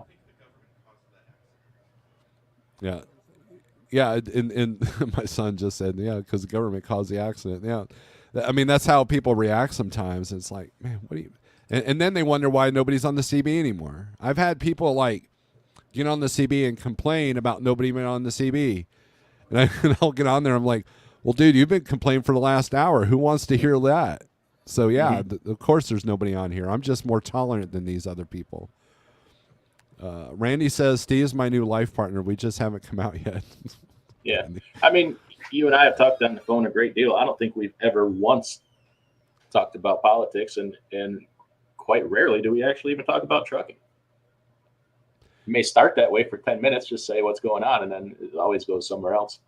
I think we read each other. Like when you're having a bad day, you call me for distraction. You're not calling me for advice. You're calling me for distraction. Same thing with me. You're a lot more experienced at a lot of things than I am. So I think I do call you for advice, or hey, what are you seeing with this broker? Or what are you seeing with this creditor? Or what are you seeing with where you're pulling freight out of? And then after that, we just talk about a lot of biblical stuff. Really, we've talked a lot about that, and but we've never been on a political kick. What I like is, we talk about stuff, and most of it never makes it to YouTube, or it's stuff that we don't even talk about on YouTube. It can sometimes be hard not to put everything out in your life on YouTube, but most of a lot of stuff is not for public consumption. We both have a lot of things going on in our lives that are not for YouTube. Right. Thought about sharing some of those things, and I think, what good can come of it? People don't need a deeper insight into your personal life. Nothing good can possibly come of it. You hope that other people can learn from your life lessons, but then there's people can also do a lot of damage. Yeah, and that's the thing. So I had a couple of years ago, when the height of the riot stuff, and I had a subscriber call me and like, man, I'm worried about you, Steve, because this, and this, and this. I'm like, well, here's the reality. I've got this going on, this going on, this going on, this going on. And they're like, oh, well, that makes me feel better. I said, yeah, I just don't brag about that. It's like it was awesome that he was that concerned about me. I said, dude, I don't put everything on YouTube. There are people in our space that have put too much on YouTube, and it's just not healthy. This isn't therapy. This is just a platform to show my experience, show our experience, what we're seeing, what we're not seeing, what we're screwing up at. But we don't need, I'm not hiding anything, but at the same time, you got to have separation. It's just like work. You got to have some separation. You got to have boundaries. I tell drivers, you got my phone 24/7, However, there are times when it's going to go to voicemail because I have boundaries. Like, like if I know it's not an emergency, if I know it's not important, and I know that you're not ready to slit your wrist or something like that, I'm going to get back to you. But right now I'm eating dinner with my family, or right now I'm at the grocery store, or right now I'm out, like a driver called me Saturday. We were out at the amusement park, Silver City, and I took the call, but I made it short, and I've been waiting for that call, so it was kind of important, but I found that I had to set boundaries, because the first year that I was doing the safety manager thing, or I was doing everybody's calling me when the rate started to drop, outside of the safety spear, outside of our carrier, my phone was ringing constantly, and their energy was draining me, because we were constantly talking about what the government's doing, what the vaccine's doing, what this company's going out of business, this company's going out of business, it's like, I get it. Things kind of suck sometimes, but man, you got to detract from that. You got to look at what the positives are. Take a gratitude check, Mm-hmm. Take a step in gratitude and just be grateful. And I try to do that for people. I'll have a driver call stressing out. I'm like, well, look, like I'll use Randy, for example. He texts me a picture. He's on the side of the road with oil all over the place. Oh. And exactly, that was the reaction everybody had, right? And right away his brain's going all over. So I call him up. I'm like, okay, let's calm down. You're good to go. Let's see what's the worst that can happen. You blew your engine. Now you have a plan for that. If it's something, you have a plan for that. I helped him find a shop that was near where he was, because I could see his location and all that.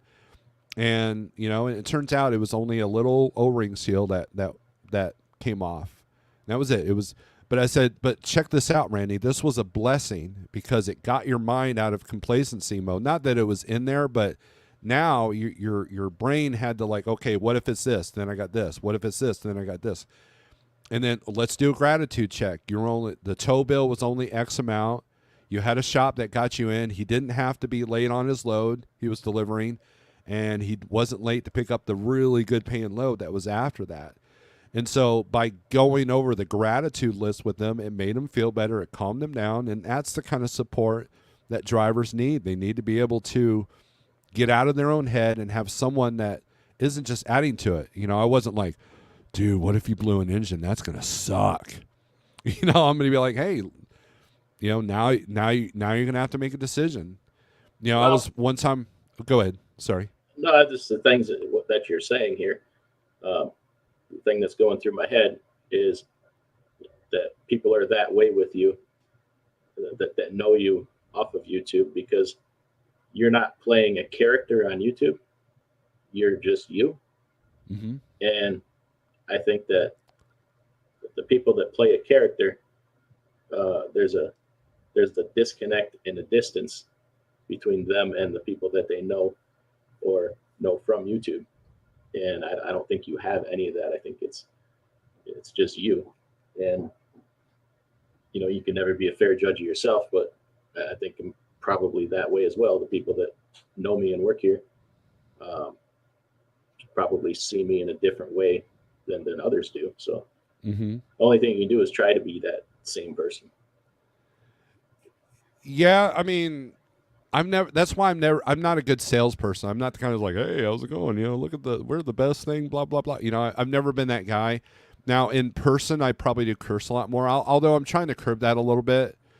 But, and now, Angry Snorelord. You've seen Angry Snorelord, I love Angry Snorelord. It's one of my favorite people. But that would make for good YouTube, but it wouldn't make for good business, right? So yeah, absolutely. So, Randy says, Steve was very helpful, pulled me back from the edge and helped put a plan together. There you go. That's and sometimes we need that. Artie says I'm the big Wookie. So, but, well, Josh says I always send the voicemail. People get that a lot. I actually made an apology yesterday for that, because I do that a lot, because I don't know if this probably happens to you too. So Adam, you're sitting there, you're checking emails, you're waiting on a rate con, you got nothing to do, and you're like sitting there, you're waiting. An hour later, like, okay, I'm gonna accomplish a few things on the computer, or the phone rings, and all of a sudden your phone just lights up. 6 people are trying to call you at once. Yes. You go from feast to famine, Uh-huh. and that's what happens to me a lot. Like it literally happened yesterday. I was sitting there for an hour, nothing was going on, and then I make a phone call to somebody, and next thing you know, I got 5 people calling me at the same. I'm like, swipe. Geez, let me at least talk to this person. So poor Josh, he gets the butt end of that sometimes. All right. Explain it to me because I'm stupid. Smooth Trucking's comment. I don't get it. Oh. Yeah, I'm not sure what that means. Okay, me neither. Maybe because I've gone for a couple hours, or I've got probably something has something to do with StreamYard. me. Interesting truck in the thumbnail though. That's pretty cool. Yeah, that's someone photoshopped a Kenworth with something, and like basically shrunk it down to make it look like it was some aerodynamic thing. Chief Freyhaller says, "Who has time for things other than trucking?" Well, you make time. You know, whether it's camping 2 weeks a year or something. You know, $10 oil filter cap O-ring turned into a $2,500 bill. Better be ready for that unexpected maintenance bill. Yep. So That'll happen. Yep. Well, I appreciate you coming on. I got to get off here. I got a couple things to accomplish, and I have to go to the bathroom really bad. So, all right. I don't even think I'm going to do my outro video. Have a happy, fun day. You too, man. You enjoy. So the tractor show, how long's that for? Just the weekend starts tomorrow, Thursday, Friday, Saturday. Sweet. Well, have fun and have fun getting out of the trucking space for a minute. So, oh yeah, absolutely. So, all right, man. Thanks. Later. All right, guys. That was DIY, and yeah, thanks for watching, man. We'll do the outro video for you guys. So, anyways, bang your head. And strength for today, for tomorrow. We'll see you on Friday.